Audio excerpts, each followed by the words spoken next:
Scariest Facts You Didn't Know, Part 208.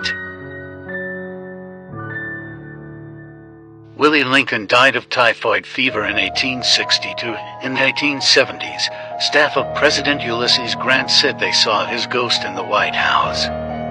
President Andrew Jackson is said to haunt the Rose Room, where he used to sleep. Jackson has reportedly been spotted lying in his old bed and heard laughing. William Henry Harrison, who was the first president to die in the White House, was said to haunt the attic, which is now the third floor. Harrison was president for just 31 days before his death in 1841. His ghost is said to have been heard moving around the attic of the White House in 1927. The attic was renovated and turned into an expansion of the executive residence. "I want you to live and suffer," this man said to his wife. "You won't believe what he did next."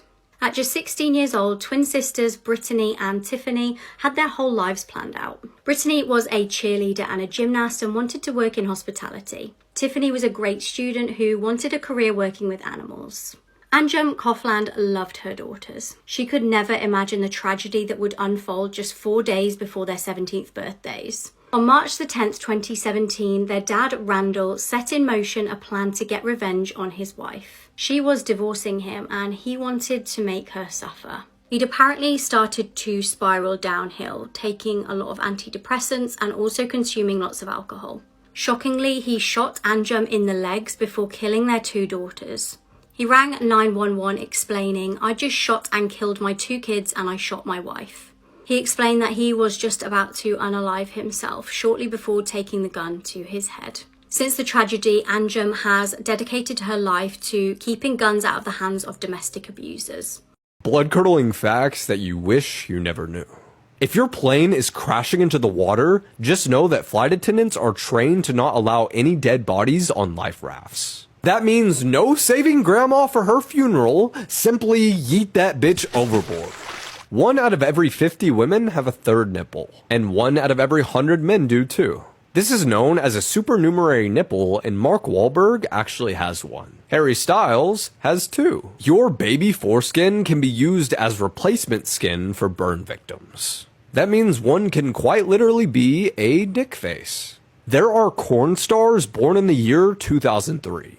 That's the same year The Cat in the Hat came out. Male fetuses get boners in the womb, and these can often be seen on ultrasounds. Motherfucker. After 49 people were killed at the Pulse nightclub shooting in Orlando, cops were investigating the scene and you'd think it'd be pretty quiet in there. But it was actually filled with sounds of ringing cell phones. Friends, family members, loved ones, calling the people that they knew were at Pulse and hoping they'd answer the phone and say they were okay. What is the scariest thing that could happen while camping? Well, this one guy who was camping in Florida had a horrifying encounter. And before we get into it, I have a podcast episode of 2 of the scariest camping stories I've ever heard if you're interested. So years ago, a guy and his friend were camping in Florida when they came upon this old man's campground. It was in disarray, so they kind of got a bad feeling from it and they turned to leave. But then the guy comes out of the campsite and is like, "Oh, hey, he wants to talk to them." He starts engaging them. He's giving them suggestions of where to go in the woods, but he's telling them where to go in steps, not in miles or yards. So he's like, "Oh, the waterfall is 300 steps from here." And one of the guys thinks that's weird because that's really not common in the area to describe where to go. A few months pass and they basically just forget about this interaction. But one day, one of the guys calls the other guy and is like, "Dude, you have to turn on the TV right now." And all over the news are pictures of this guy, the guy they saw, Gary Michael Hilton, who is a serial killer who preyed upon young women in national parks, kidnapping them and taking their lives. Some of the places he told the boys to go look at were places he had hid bodies. Both men were contacted by law enforcement and ended up giving very valuable information in the investigation. Have you ever wondered how accurate police sketches are? I'm going to show you a police sketch from the Alec Murdaugh case and we're going to see. And I cover all sorts of spooky and true crime stuff on this page, so follow along. This is a sketch of the man that Alec Murdaugh claims shot him on September 4th, 2021. And for those that don't know, Alec Murdaugh is on trial right now for the summer 2021 slaying of his wife and son. Alec claimed that he wasn't home at the time that his wife and child were murdered, but a Snapchat taken by his son just 5 minutes before his death proved that Alec was at the scene of the crime. And just a few months after the murders, Alec said that he had pulled his car over on the side of the road when this man pulled up and shot him. But this man doesn't exist. Alec completely fabricated the description of the man for police. Alec was actually shot, but what happened was he hired this man to do it. And the reasoning behind it is wild. Alec claimed that he couldn't handle the loss of his wife and son, so he hired this man to take his life. And that way too, if he lost his life, his other son would get the $10 million life insurance policy on him. But Alec had been writing that man checks for small amounts for the months leading up to the event. That man was a handyman on the Murdaugh property, but what Alec was trying to do, it's believed, was make him look like he was Alec's drug dealer. And that way, if he shot Alec, it would also look like that was the man that shot his wife and son. So we'll never know how accurate the police sketch is because this man is not real. But if you're following the case, what do you think? I'm the footballer with the most titles in history, with 43 trophies, but I've been in prison for 7 months. I'm Dani Alves, a soccer legend, considered by many to be the best right back in history. But that was before. That belongs to the past. The glory, the trophies, and the fans are over. Since January 10th, 2023, I've been imprisoned in a Barcelona jail. A young woman accused me of raping her. The facts date back to December 22nd, 2022, in a Barcelona discotheque. The situation deeply affected me, but I believed in justice and let it do its work. But since then, I've been plunged into confusion. I feel as if my life is collapsing in front of me. I'm losing everything.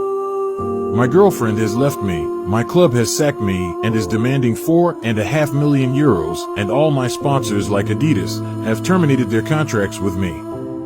The worst thing for me is still prison.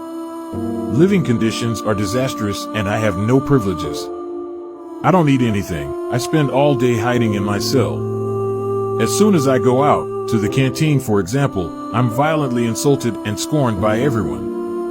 Despite this, I continue to proclaim my innocence and I hope one day to see the light at the end of the tunnel. Strangest Crimes, Part 4. In 2009, in the city of Nizhny Novgorod, locals began to discover the graves of their beloved desecrated and dug up. After multiple graves were vandalized, the police decided to set up a unit of experienced detectives to solve the mystery. But for 2.5 years they found nothing, until the investigation led the detectives to a man named Anatoly Moskvin, an expert on local cemeteries and a former lecturer at the Novgorod University. Moskvin, who had written several books and various articles on graveyards and rituals and was well respected within academic circles, lived with his parents in a small apartment and was known to be a highly reclusive loner. Whilst the detectives began to interview him about his possible involvement in the vandalism, they saw a collection of children's toys scattered around his house. Knowing that Moskvin was childless, they decided to search the house and found various life-size dolls and doll-like figures throughout his apartment. The dolls looked like antiques and wore fine clothing and had makeup over the fabric that Moskvin had placed over their faces. Except these were not dolls.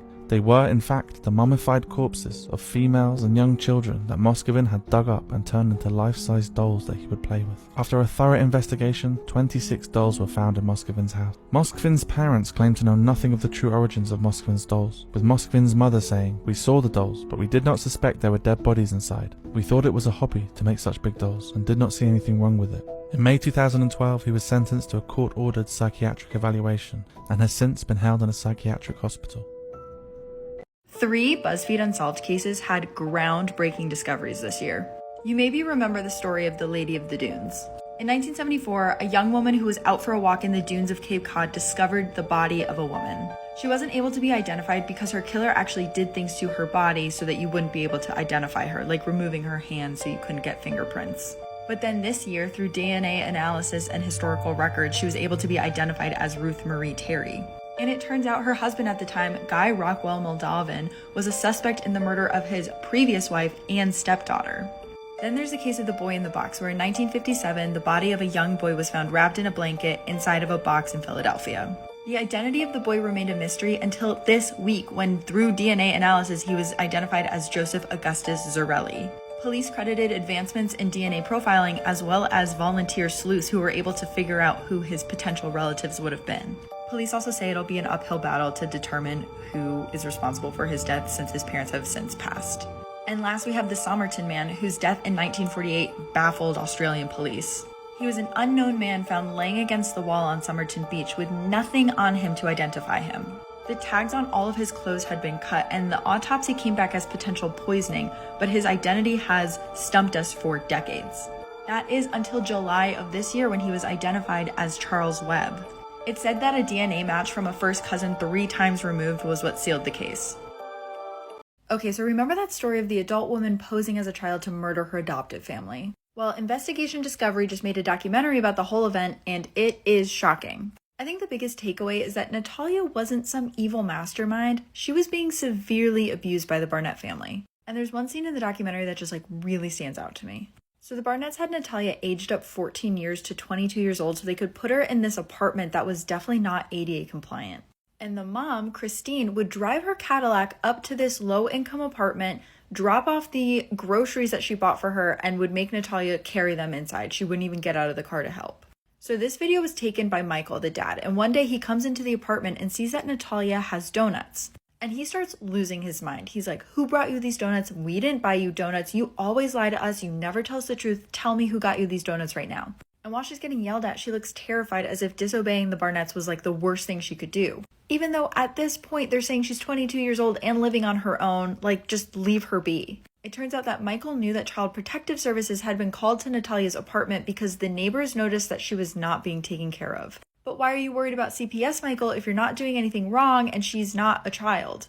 Another really sad takeaway from the documentary is that Michael's child, Jacob, who was this wonderkind who got his PhD at 14 years old, was so traumatized by the whole event of his parents neglecting and abusing Natalia that he now just lives in his dad's basement and is not really putting all of his genius to use. I could go on for much longer about this documentary, but let me know if you watched it and what you thought.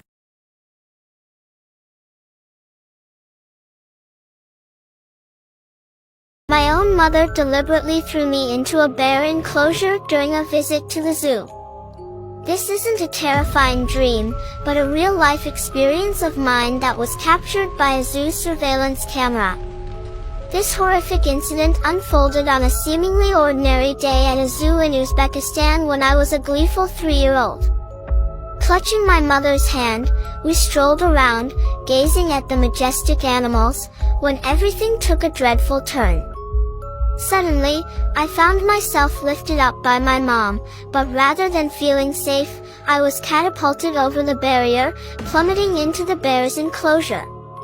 Panic seized me as I came to terms with my chilling predicament. I descended 5 meters, crashing into a fearsome dwelling inhabited by an enormous bear named Susu. I recall how he ambled towards me with a strange curiosity. His snout, covered in fur, sniffed me gently, as I trembled, paralyzed by fear.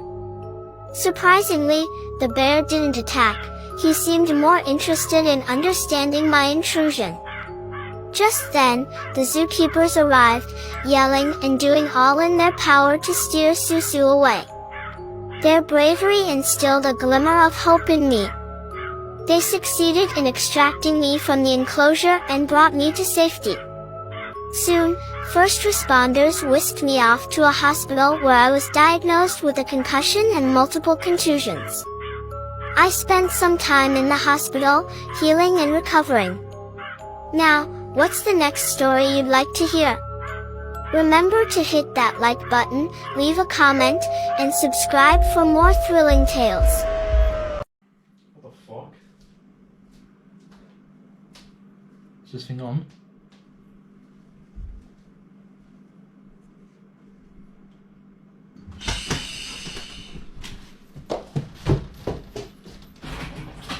Here are some wild documentaries that'll completely with your head and where to watch them. I've been writing about TV and movies for over a decade, so just trust me. First up is 3 Identical Strangers from 2018. This one is like a real-life twisted version of The Parent Trap. Basically, in the 80s, 3 complete strangers discovered that they were actually triplets who were separated at birth. But after questioning why they were split up in the first place, their families found out that they were unknowingly part of a government-sponsored study. I won't spoil anything for you, but just know that this movie will make you feel so uneasy. And you can watch this one on Hulu. Next up is The Last Breath from 2019. Open water is obviously scary, but it's even even scarier when you're trapped 300 feet below the surface with no heat or light. And that is exactly what happened to Chris Lemons in 2012. He was working on a ship doing repairs at the bottom of the North Sea. But bad weather came and it caused the ship to drift away, and it broke off his breathing cable. This documentary uses interviews and security footage from the ship to retell that day's story. You will be holding your breath the entire time. You can watch this one on Netflix. Up next is Holy Hell from 2016. This one will give you a behind-the-scenes look of what actually happens inside a particular cult. Basically, this one guy loved making movies as a kid, but when he got older, he actually joined a cult in Hollywood and he just kept filming his life. He even became the cult's official videographer. So the documentary uses his actual footage and interviews that he shot during 22 years inside that cult. You can watch this one on Peacock and Tubi. Next up is Who Took Johnny from 2014. This one is about a 12-year-old boy who disappeared in Iowa in 1982, and his face was among the very first to ever be featured on a milk carton for missing people. The documentary follows his mom's journey trying to discover what actually happened to him, and it is chilling. You can watch this one on Prime Video. Next up is The Imposter from 2012. If you like the movie Orphan, then you'll definitely like this one. A little boy was 13 years old when he disappeared in 1994, but 3 years later he returned home. Well, someone returned home. It turned out the person was just pretending to be that little boy, and his family didn't even notice that it wasn't him until 6 months later. The documentary follows how and why this all even happened, and it'll probably give you goosebumps. You can watch this one on Peacock, Prime Video, and Tubi. Next up is Jesus Camp from 2006, and it follows 3 children in particular at an evangelical Christian camp. Here, they're told that they have prophetic gifts and can take America back for Christ. They're also told that they need to be pure and that Harry Potter is a gateway into the occult. It's truly wild. You can watch this one on Prime Video and Sling TV. And finally, there's Dear Zachary from 2008. This documentary will punch you straight in the gut and probably make you sob. It was originally supposed to be a love letter to this guy who was murdered by his ex-girlfriend in 2011. But while they were making it, they found out that the girlfriend was pregnant with a boy. So this documentary turned into a gripping true crime scrapbook for the son about his father. You can watch it on Showtime, Prime Video, and Paramount+.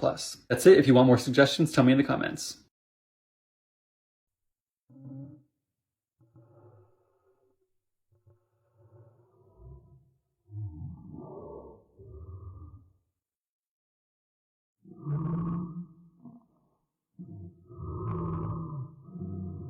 Now that it's summertime, here are 3 of the scariest theme park accidents I've ever heard of.